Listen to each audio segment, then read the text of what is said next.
And it's a good thing I brought my heartfelt emotional story tiara. And I know it's the right one because it pinches the side of my head a little bit and brings tears to my eyes.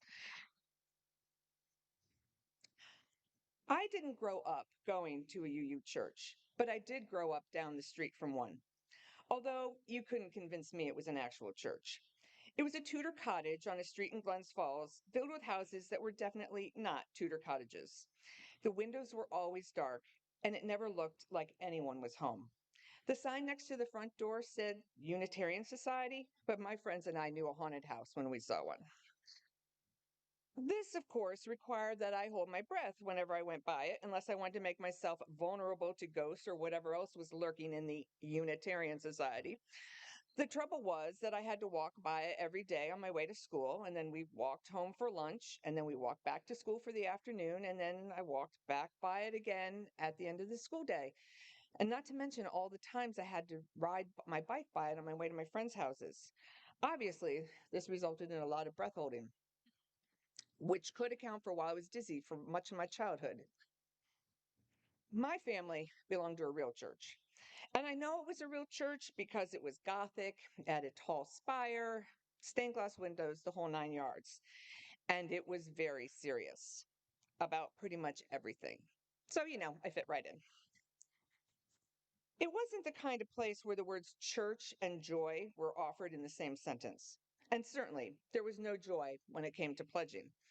It wasn't seen as an opportunity, but rather as an obligation. Everyone got a box of pledge envelopes, even the kids, and they were numbered from 1 to 52. I'm embarrassed to tell you how long it took me to figure out why there were 52 envelopes in the box. Let's just chalk it up to all that oxygen deprivation. Once I had a say in the matter, though, I drifted away from organized religion. As I got older and started a family, I began to think about going to church again, but I didn't know where to look. Then a friend told me I should check out a UU church. Seriously, I thought? The haunted house people? It turns out, though, that she was right. This church was a good fit. I won't tell you that I felt joy right away, but I did feel relief that this place wasn't haunted.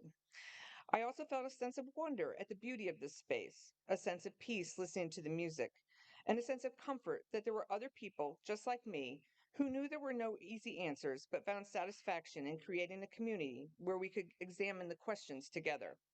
So I kept coming back, and eventually I joined. And then it was time to pledge. I was happy to see there weren't boxes of 52 envelopes, just a pledge card. But I had no idea what to put down because the last time I'd pledged, my sole income was a $1 a week allowance. I ended up pledging the amount that I thought was pretty good, and I'm sure it was. But I have been fortunate enough to be in a position to increase my pledge every year since, including this one. And that may sound generous, but I actually think it's kind of selfish. Because unlike at my church way back when, I now know pledging is an opportunity. You see, I've found joy in so many ways here at UUSS, from watching all three of my children grow through the RE program, to teaching in the RE program myself, to serving on the board, to writing and performing in Revels, to being on the ministerial search committee that brought Reverend Wendy and Reverend Lynn here to our church, and, at the risk of setting expectations that will be impossible to meet, to planning the most awesome party ever to take place at 1221 Wendell. I agreed to plan this party because when you put joy out into the world, you get even more joy back. That's the selfish part. So I continue to pledge as generously as I can because I want all that joy to continue for me and my family, for you and your family, for the Schenectady community, and beyond. The world needs places like UUSS, and UUSS really needs a party.